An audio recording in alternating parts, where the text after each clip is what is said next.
tous. Dans cette vidéo, nous allons commencer ensemble notre cours sur l'introduction à la théorie quantique des champs. Et plus particulièrement, ce cours portera le nom de la mécanique quantique relativiste. Il faut savoir que ce cours a dû subir un changement de contenu qui n'a pas été encore validé, si vous voulez, mais nous avons dirigé ce cours vers cette orientation. Hein. Donc, ce n'est pas vraiment la théorie quantique des champs, parce que la théorie quantique des champs, c'est quelque chose de très très large, qui contient, si vous voulez, toute la physique, et ça prend vraiment des années pour qu'on puisse y travailler. Donc, cette année-là, nous sommes concernés par l'introduction de certaines notions fondamentales qui porteront le nom de la mécanique quantique relativiste, mais ça va vous préparer d'une façon excellente pour l'électrodynamique quantique que vous allez voir l'année prochaine en Master 2 si vous continuez en Master 2 à l'université libanaise. Même ailleurs, hein, et vous pouvez poser la question à vos amis qui sont partis en France, ben, ce cours-là et le cours de l'année Master 2 ont constitué une excellente introduction dans leur poursuite de travail, de master, de stage et autres en France. Donc, en termes d'introduction très rapide, dont on a parlé plein de fois, mais juste pour savoir que finalement, dans la théorie quantique des champs relativistes, ou si vous voulez la mécanique quantique relativiste, ce que nous allons voir, c'est une combinaison de trois notions fondamentales. Évidemment, la mécanique relativiste et la mécanique quantique. Donc, nous allons travailler avec des systèmes quantiques, donc des particules, si vous voulez, subatomiques. Et c'est pour cela que ce genre de cours se trouve en général en extension de la physique des particules. Et on va travailler avec la notion des champs et la théorie des champs. D'accord? Donc, on va voir des points de ces trois notions-là. Bien évidemment, la mécanique quantique, vous le connaissez bien. Aussi que la mécanique relativiste, je suppose que vous le connaissez aussi bien. Après, on va faire cette combinaison pour parler de plusieurs notions nécessaires pour traiter la mécanique quantique relativiste appliquée aux théories des champs. Ça sera quoi le plan de notre cours, hein? Donc, dans le premier chapitre qui va faire le sujet de cette vidéo, nous parlerons du formalisme covariant, que je suppose aussi que vous l'avez déjà vu avec moi et avec d'autres profs. Nous n'allons pas passer beaucoup de temps, mais il s'avère utile de le rappeler, d'avoir les équations et les formules et les notions avec nous pour qu'on puisse avancer sur les autres notions d'une façon ou sur des bases solides. Dans le chapitre 2, nous parlerons des équations relativistes. Et là, je parle des équations qui s'appliquaient déjà à la mécanique quantique, comme l'équation de Schrödinger par exemple, mais en prenant en compte des particules ou des systèmes relativistes, donc où la vitesse en fait s'approchera de la vitesse de la lumière. Et là, ça change les équations, et là, on parlera des équations de Dirac, de l'équation de Dirac, de l'équation de Klein-Gordon. On parlera aussi des équations de Maxwell, si vous voulez, mais du point de vue relativiste et covariante.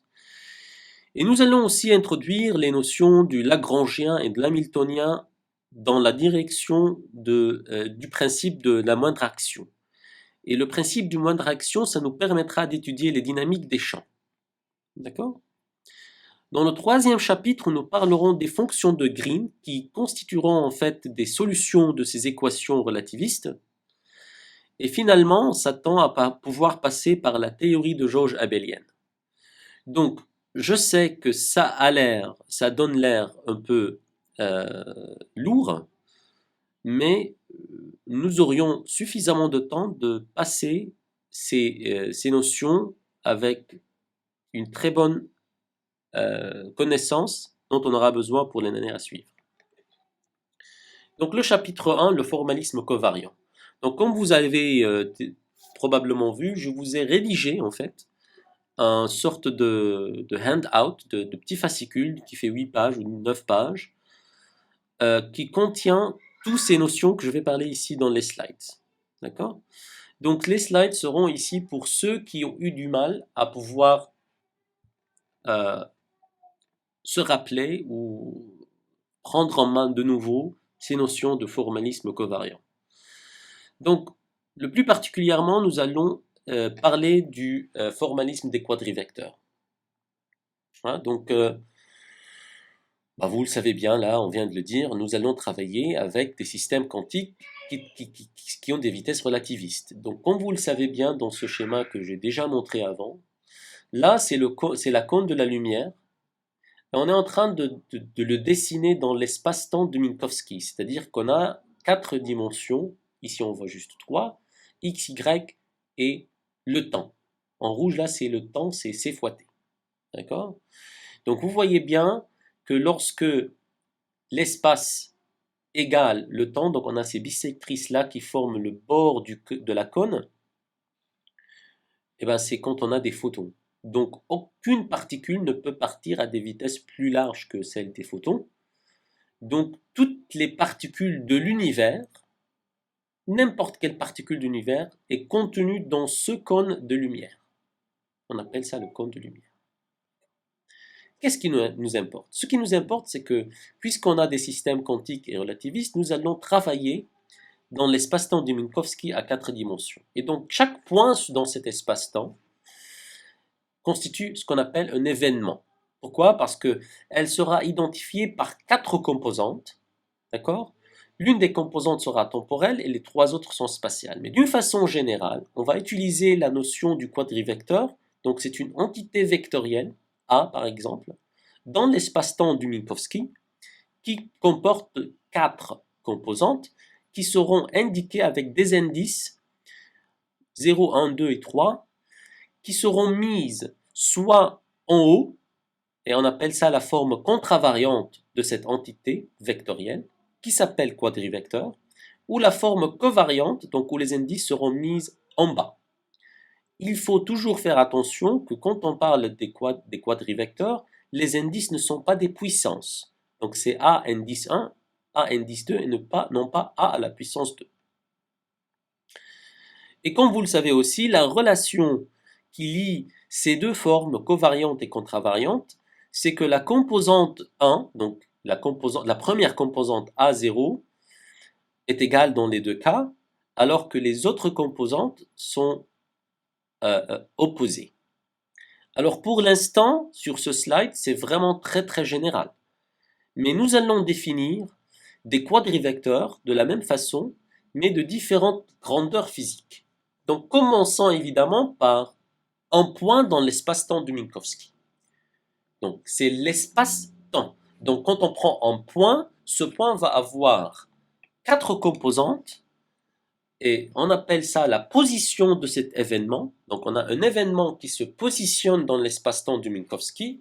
Donc si je dessine ça, peut-être je peux vous le montrer comme ça. Regardez, si on prend, excusez-moi, si on prend l'espace-temps de Minkowski, disons on a x seulement pour l'instant et ct, n'importe quel point dans cet espace-temps de Minkowski va posséder quoi?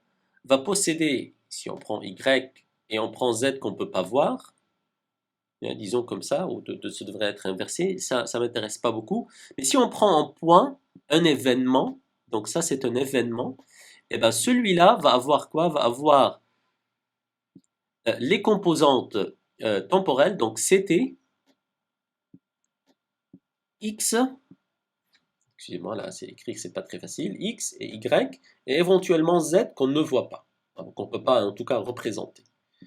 Et donc ces composantes-là, par rapport à l'origine de l'espace-temps, vont définir, si vous voulez, un quadrivecteur. Donc aussi cette représentation c'est un peu classique, mais on n'a pas vraiment beaucoup d'options. Ça permet d'écrire le quadrivecteur position x mu. Donc c'est le quadrivecteur qui détermine où se trouve un événement dans l'espace-temps de Minkowski. Donc, les composantes sont quoi? Sont x0, c'est ct, et c'est toujours comme ça. En tout cas, si vous lisez des bouquins, vous pouvez voir que dans certains textbooks, dans certains bouquins, les gens inversent les choses, c'est-à-dire c'est x3 qui est ct, et c'est puis x0, x1, x2, c'est les composantes spatiales. Mais bon, nous, on va adapter cette convention qui est la plus souvent utilisée. x0, c'est la composante temporelle, ct, x1, c'est x, y et puis z. Pour ceux qui ne se souviennent pas, pourquoi on met ces ct, d'accord, et non pas t, hein, parce que si on met juste t, on ne peut pas représenter les choses sur l'espace d'Anton-Minkowski. Et c'est toute l'idée de l'espace d'Anton-Minkowski qui réside dans cette c fois t. Donc c'est vraiment le temps, mais l'axe possède les dimensions de longueur. Après, si vous voulez, si ça c'est le vecteur dans l'espace-temps, c'est quoi la distance ou la longueur de ce vecteur-là? D'accord? Il est où la distance? Donc la distance d'un vecteur, la longueur d'un vecteur, c'est son produit scalaire. Hein, donc c'est quand on met le vecteur en 3 dimensions au carré, on a la distance. D'accord? Si vous voulez. Donc la longueur au carré, en tout cas, c'est le produit scalaire de x mu. Mais comme vous avez vu dans le manuscrit que je vous ai envoyé, le produit scalaire d'un quadrivecteur, ce n'est rien d'autre que le produit du même vecteur dans sa forme contravariante et sa forme covariante. D'accord? Dans certains bouquins, on appelle ça contravecteur et covecteur. Donc si vous faites ce produit scalaire, nous allons le rappeler dans la fin de ce slide, de ce cours, cette vidéo. Mais finalement, si vous voulez, c'est c carré t carré. Donc on a élevé ça au carré. Je vais l'écrire quand même parce que comme ça a l'air d'être un peu pas clair. Regardez, quand on fait x mu, qu'est-ce qu'on est en train de faire? On est en train de faire x0 fois x0 plus x1 fois x1, etc. jusqu'à x3, pardon, c'est x1 ici, jusqu'à x3, x3. D'accord? Et ça s'appelle la convention de sommation d'Einstein que je vais rappeler à la fin de cette vidéo. Et donc, si vous tenez en compte que x1 contra vecteur égale à moins x1, et pareil pour les autres composantes quand on est en covecteur, et vous allez vous faites les petits calculs et vous allez voir que c'est finalement, puisque x0 est égal à x0, donc ct en contravecteur et covecteur sont les mêmes, donc on a ct au carré moins x carré plus y carré plus z carré, qui n'est rien d'autre que le vecteur en 3 dimensions, ce produit scalaire du vecteur x en 3 dimensions. D'accord? Donc cette entité-là, on la connaît. On connaît cette entité-là. En fait, c'est... Attendez que je détermine, voilà, comme ça, c'est mieux. Cette entité-là, en fait, on la connaît avant. Hein. Ça, c'est l'intervalle espace-temps. C'est l'intervalle espace-temps qu'on a vu avant avec la relativité restreinte et surtout avec la transformation de Lorentz. Intervalle espace-temps. Et cet intervalle espace-temps, on sait que c'est invariant. C'est-à-dire que l'intervalle espace-temps ne change pas, il est toujours le même dans tous les référentiels inertiels.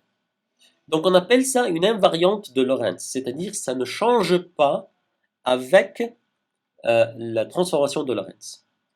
Donc la longueur, si vous voulez, la longueur au carré du quadrivecteur position, cette longueur reste toujours la même dans tous les référentiels inertiels.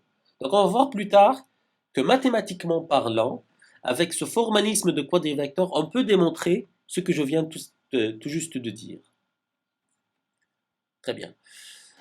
Je vais effacer ça et je passe sur l'autre slide. Voilà. Bon, une deuxième grandeur qui définit aussi n'importe quel événement qui se déplace, c'est la vitesse. Donc quand je dis événement qui se déplace, hein, donc j'utilise le mot événement, mais il faut toujours penser dans votre tête que finalement c'est un système, c'est peut-être une particule, qui se déplace physiquement dans l'espace x, y, z, mais le temps qui évolue nous impose cette notion de événement où il y a quatre composantes. Donc la vitesse en quadrivecteur, donc le quadrivecteur vitesse, on l'appelle u mu, et ce n'est rien d'autre que la dérivée par rapport au temps propre de x mu. C'est quoi le temps propre? Hein, c'est le temps propre à l'événement. Donc tau, je ne l'ai pas noté ici, mais tau, c'est le temps propre.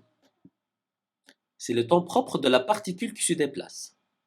Et le temps propre, c'est le temps qui est mesuré par la particule elle-même ou le système lui-même dans le référentiel de ce système. Et du coup, ce temps propre est en fait invariant. C'est invariant de Lorentz. Donc, dans n'importe quel référentiel, la particule qui se déplace dans ce référentiel, qu'il soit un ancien ou un nouveau, par rapport à elle, son temps propre, c'est toujours le même.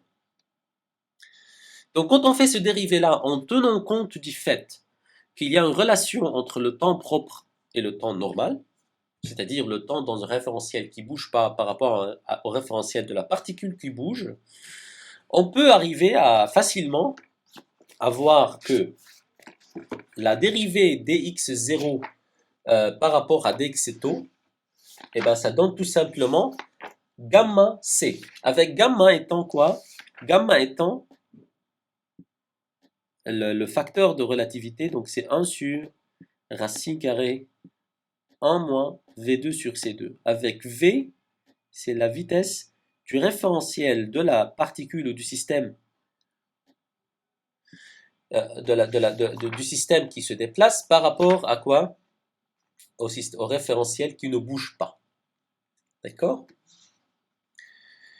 Donc ce qu'il faut noter, hein, c'est que finalement, le dt, le temps propre, ou taux, hein, donc moi j'ai écrit taux ici, mais c'est d taux, donc c'est durée, c'est pas grave. D'accord? Il est égal à quoi? Il est égal à delta t, ou dt, petit dt, parce qu'on a utilisé maintenant, attendez, il faut que j'efface ça. C'est dt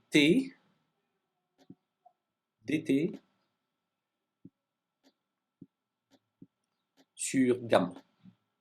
Et ça, c'est la formule de la dilatation de temps. Donc, si vous implémentez ça ici, et que vous faites les dérivés des x0, x1, x2, x3, vous allez vous trouver avec cette relation que finalement, le vecteur u mu, vous pouvez l'écrire d'une façon plus simplifiée, comme étant gamma, rien d'autre que c, et puis vx, vy, vz, qui n'est rien d'autre que le vecteur v, vitesse dans l'espace. D'accord? Donc ça, c'est le quadrivecteur vitesse. Pareil, si on cherche la valeur ou le produit scalaire de u mu, donc c'est u mu contra co, vecteur, vous faites très facilement ce produit scalaire, vous allez vous rendre compte que ça va donner c au carré. Donc, pour l'instant, je ne vais pas les faire dans cette présentation. Je pense que j'ai déjà fait ça avec vous. Si vous voulez bien, vous pouvez les essayer. Hein, c'est très rapide, c'est de l'algèbre super simple. Et vous me dites après si vous en avez besoin, si vous en avez envie. Je peux faire une petite vidéo où je donne la solution de ça.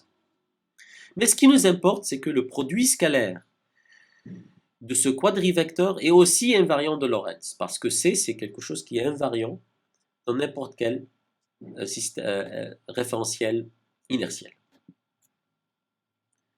Après, je passe sur on va voir, voilà, le quadrivecteur accélération. Alors là, ça devient un tout petit peu philosophique. Pourquoi? Parce que du point de vue logique, d'accord, l'accélération, c'est la variation de vitesse par rapport au temps. Donc si je veux faire les choses du point de vue purement mathématique, je peux tout simplement dire, voilà, le quadrivecteur accélération, A mu, c'est la dérivée du quadrivecteur vitesse U mu par rapport au temps propre. Donc encore une fois, ce calcul qui a l'air complexe, ben, il n'est pas, hein, donc il faut toujours reprendre cette connaissance que d taux, finalement, ce n'est rien d'autre que pardon, dt sur lambda, et puis vous savez la formule de lambda, vous implémentez ça ici, vous faites le calcul des dérivés, et vous allez vous en sortir. C'est très simple.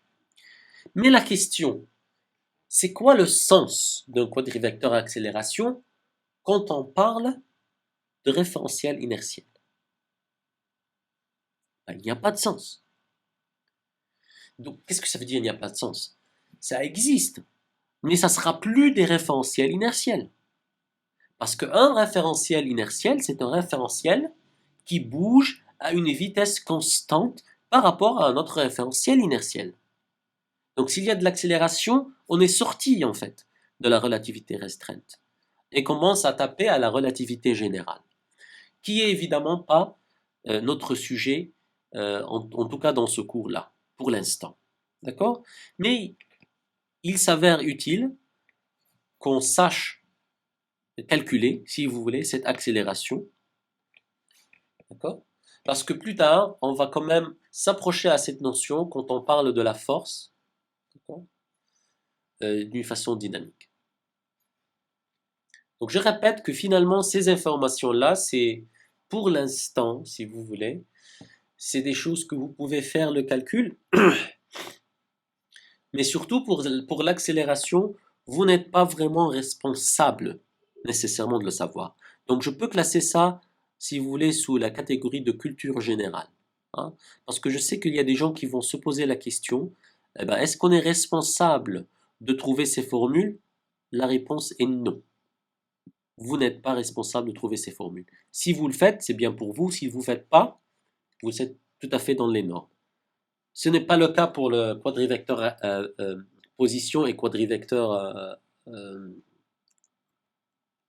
attendez là, parce que c'est pas le cas pour le quadrivecteur vitesse, quadrivecteur position, ça vous devez les savoir. Pour l'accélération, non, vous n'en êtes pas responsable.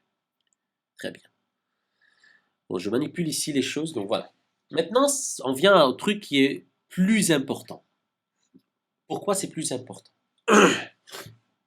Excusez-moi. Donc c'est le quadrivecteur impulsion ou quadrivecteur quantité de mouvement. Hein. J'utilise le mot impulsion parce que si on traduit à l'anglais, c'est plus cohérent. Mais finalement, c'est la quantité de mouvement. Donc on sait, hein, qu'en quantité de mouvement, P égale M fois V. Avec, si vous voulez, le formalisme normal, dans l'espace euclidien. X, Y, Z. Mais là, on est dans l'espace-temps de Minkowski, donc on définit un quadrivecteur impulsion, P mu, qui sera dans la même forme M U mu. Parce que U mu maintenant c'est la vitesse, c'est le quadrivecteur vitesse. Donc on a quatre composantes P0, P1, P2 et P3 qui tout simplement, si vous multipliez M avec U mu, vous obtenez ça. C'est super simple. Hein. Donc c'est gamma MC, gamma MVX, gamma MVY, gamma MVZ. Mais ce qui est important, c'est que là, on est en train de travailler avec des particules relativistes.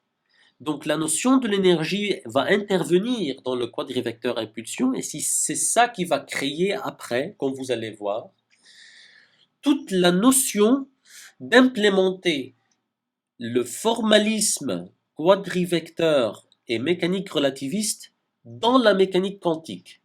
Pourquoi? Parce qu'en mécanique quantique, on va partir sur l'équation du Schrödinger comme une équation quantique de base qui va nous permettre de savoir tout le dynamique et de l'énergie des électrons qui sont un système quantique. Le output, le résultat de l'équation de Schrödinger, c'est une énergie. À la fin du compte, on est en train de voir, si vous vous souvenez bien avec moi dans le cours de la physique atomique, qu'est-ce que ça nous a donné l'équation de Schrödinger? Ça nous a donné l'énergie des électrons et ça nous a donné aussi les harmoniques sphériques. Donc on a su la probabilité de présence dans l'espace en termes de position, donc c'était les fonctions radiales, et en termes d'angle, donc c'était les harmoniques sphériques. On a pu identifier, si vous voulez, une probabilité où est-ce que ces électrons peuvent éventuellement se trouver dans l'espace. Et puis l'équation de Schrödinger nous a donné aussi à quel niveau énergétique ils vont se trouver. Donc, lier l'énergie au quadrivecteur impulsion, ça sera super important pour la suite dans ce sujet-là de mécanique quantique relativiste. Donc comment on va le lier? C'est très simple. On sait très bien que l'équation d'Einstein de l'énergie, les gens disent que c'est E égale mc carré, mais pour être plus accurate, plus précis, c'est gamma mc carré. D'accord? Ça, c'est l'énergie totale. Ça, c'est l'énergie totale. Relativiste, bien évidemment. Donc, il est simple après de voir que si vous multipliez en haut par C ici, et vous divisez par C, vous êtes toujours sur P0, mais vous auriez P0 égale E sur C. Donc, c'est la chose qu'il faut savoir. Donc, le quadrivecteur P mu, c'est E sur C, gamma mvx, gamma mvy, gamma mvz. La partie temporelle du quadrivecteur impulsion est directement dépendante de l'énergie. Et je trouve que ça, c'est super intéressant si vous le dites de nouveau. La partie temporelle de la quantité du mouvement dans l'espace-temps de Minkowski, c'est l'énergie divisée par la vitesse de la lumière.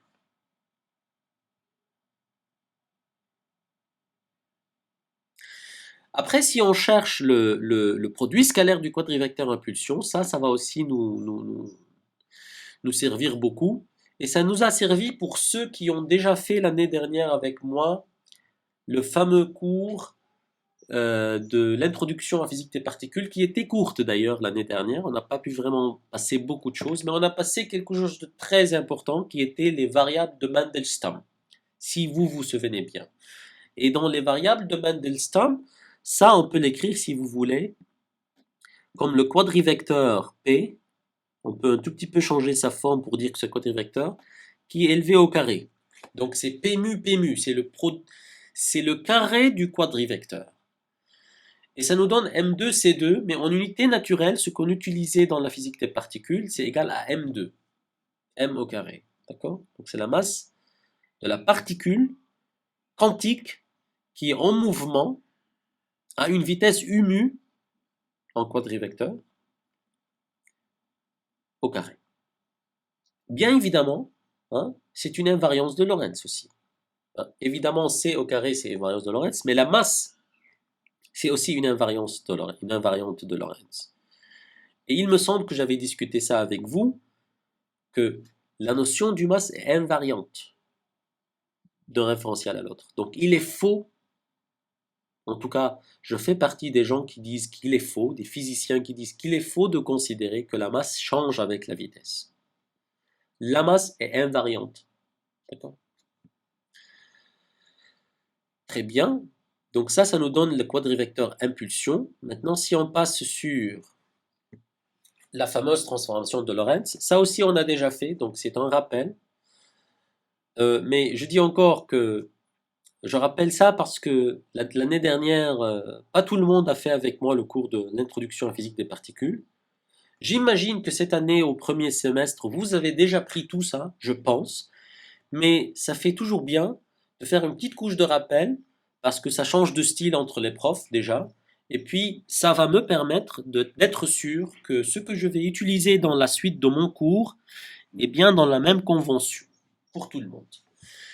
Donc, la transformation de Lorentz, comme vous le savez bien, c'est la transformation qui nous permet de décrire le passage d'un point, donc d'un événement, dans l'espace-temps du Minkowski, dans un référentiel inertiel donné vers un autre référentiel inertiel donné. Okay?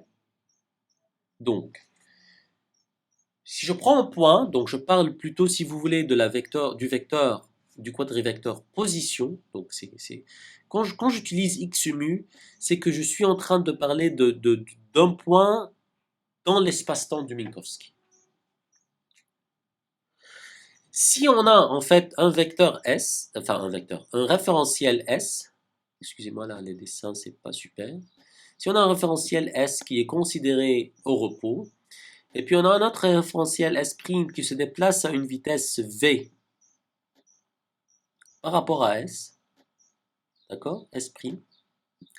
S', imaginons qu'il se déplace à une vitesse V par rapport à S', mais que ce V là est selon X. C'est-à-dire c'est V X chapeau si vous voulez, ou I. On va peut-être utiliser I parce que oh, je ne peux pas faire ça ici. Attendez, voilà. Donc I, d'accord? Vous allez supporter mon écriture parce que là j'utilise un pad qui n'est pas bien. Très bien.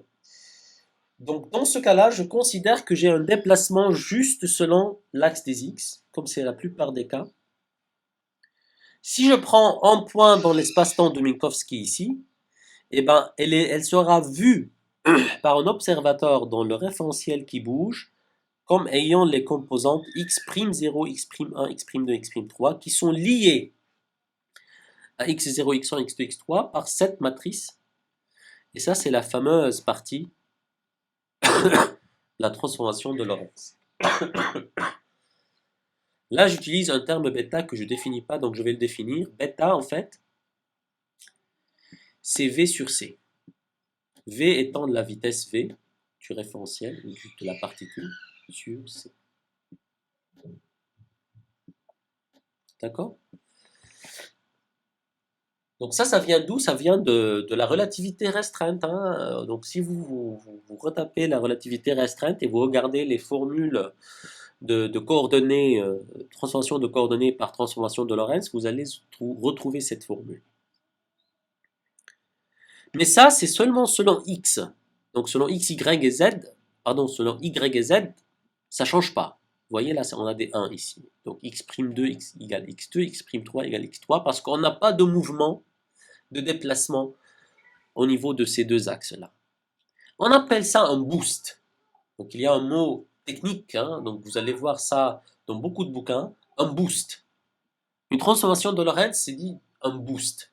Et là, on a un boost selon x. Alors, d'une façon générale, on va définir la matrice de transformation de Lorentz, on va lui donner ce symbole-là, gamma, grand lambda, avec des indices 0, 1, 0, 2, 0, 3. Et en fait, là, vous allez voir, ça va être utilisé pour faire la fameuse convention de sommation d'Einstein. Encore une fois, je vais la rappeler à la fin de cette vidéo. Mais regardez, en fait, qu'est-ce qui se passe ici si je veux faire la calcul matricielle, disons, du premier terme? Si je veux faire la calcul matricielle du premier terme, j'ai quoi? J'ai x'0 qui est égal à quoi? Pardon, là, j'ai fait une connerie, excuse-moi, donc là c'est x'0 en haut, donc c'est contravecteur. x'0, c'est prime. Oh là là, quand même c'est pas très pratique, mais bon, on va s'en sortir. X prime, hop, c'est mieux peut-être, 0, c'est égal à quoi? C'est ligne fois colonne, donc c'est lambda 0, 0, x0, plus lambda 0, 1,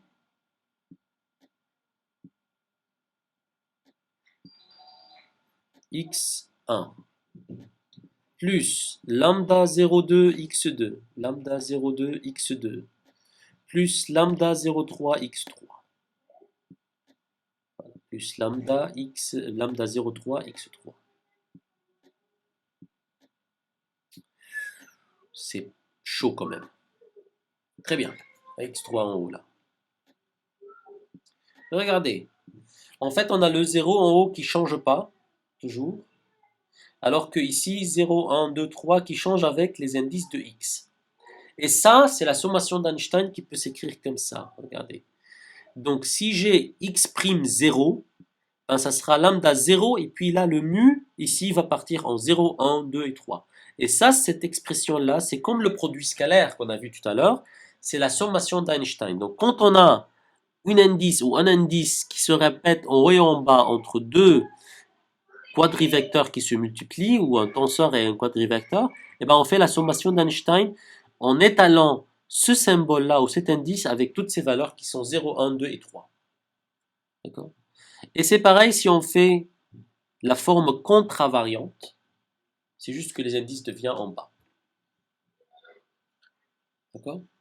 Donc maintenant, si vous faites le produit scalaire de ça, je vous laisse essayer ça vous-même. Si vous faites le produit scalaire x' mu, x mu, d'accord? Si vous le faites, vous allez vous en sortir avec cette relation. Je dirais que c'est de l'orthogonalité. En fait, c'est que finalement, cette relation en changement, si vous voulez, d'indice, c'est juste une question de transposition de la matrice de transformation de Lorentz. Juste faites le produit scalaire x' mu, x' mu. Multipliez-les et vous allez vous rendre compte, en tenant compte de la invariance du produit scalaire. Invariance de Lorentz de ce produit scalaire. Très bien. Après,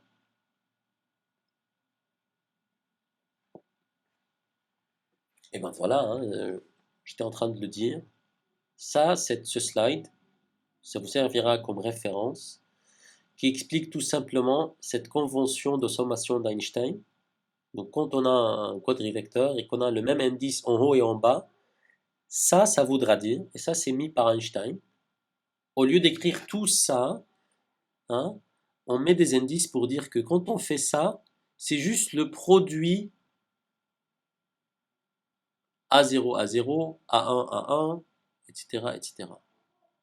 Ah, je pense que là j'ai fait une petite... là, il y a une faute que je vais corriger. En fait, c'est pas vrai ce que j'ai écrit ici. Excusez-moi, c'est par mistake, quoi. Donc c'est A1, A1, donc on enlève le moins ici, d'accord? A1, A1, et A1, A1, A3, A3, pardon, d'accord? Mais après, ce qui va se faire, c'est A1, A1 au carré, parce que A1 en haut, c'est moins A en bas. Ça, c'est A2 comme ça. Je vais corriger les slides hein, avant que je les envoie. Et A3, A3. Voilà, c'est comme ça, c'est correct. D'accord? Il faut noter que le nom de l'indice n'est pas important. On appelle ça des indices muets ou dummy. C'est-à-dire que A mu, c'est la même chose que si je dis A nu, ou A alpha, ou A bêta, A bêta. Ce que vous voulez. Hein, c'est pareil. Ce qui importe, c'est que c'est le même indice, en haut et en bas. Mais le nom de l'indice n'importe pas. Très bien. Donc j'espère que vous prenez note de cette correction que je vais corriger sur les slides tout à l'heure.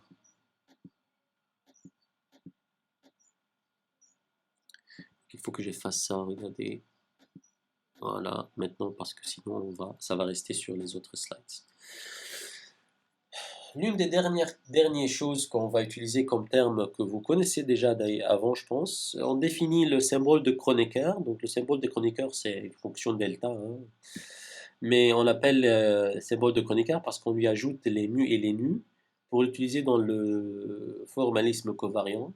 Euh, donc voilà, donc là, delta mu nu ou delta mu nu ou delta mu nu de trois façons. C'est si mu égale nu égale 1 et si mu différent de nu c'est égal 0. Et donc, on peut démontrer facilement que cette relation-là le produit des deux matrices de transformation de Lorentz est égal à 1 seulement si lambda et nu sont égaux. Et c'est simple, c'est très simple.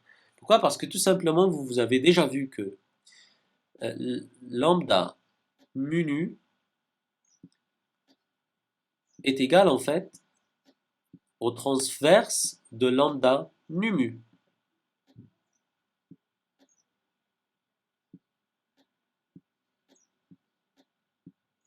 Donc, si on met ça ici, en fait, on obtient 1 que si ces deux-là, l'une est le transverse de l'autre.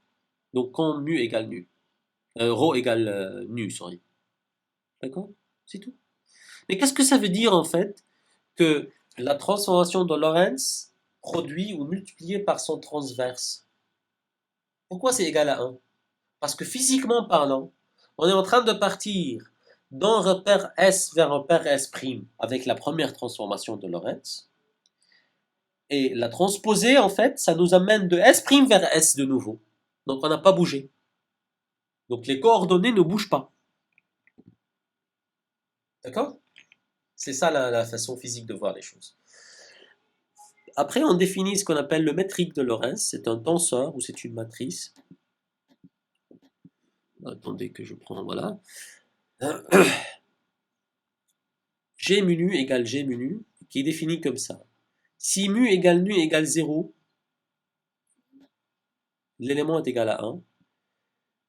Si mu égale nu, donc tous les trucs diagonales sont moins 1 sauf la première, et puis les autres c'est 0. Donc en façon matricielle, c'est comme ça. Ben, ça sert à quoi ce truc? Regardez en fait. Ça fait penser à covariant et contravariant. Puisque regardez, si on a x mu, on a quoi? En fait, x mu, ce n'est rien d'autre que ct x, y et z. Alors que x mu en bas, covariant, c'est quoi? C'est ct, mais tout ça c'est des moins ici. Moins x, moins y et moins z.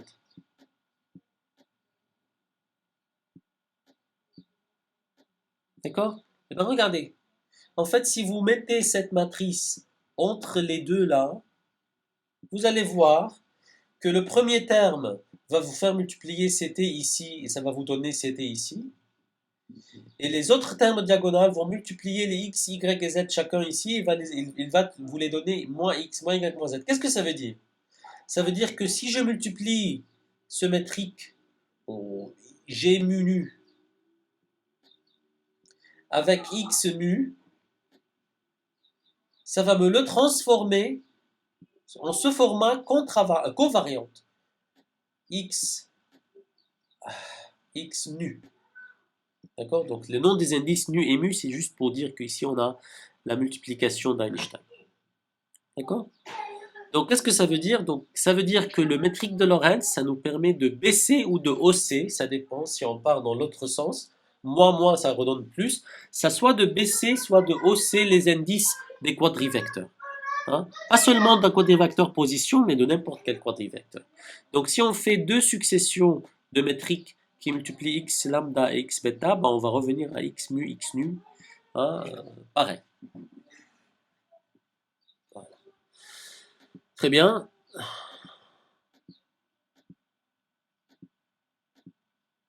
Et bien là, c'est une autre, donc je vais faire deuxième vidéo.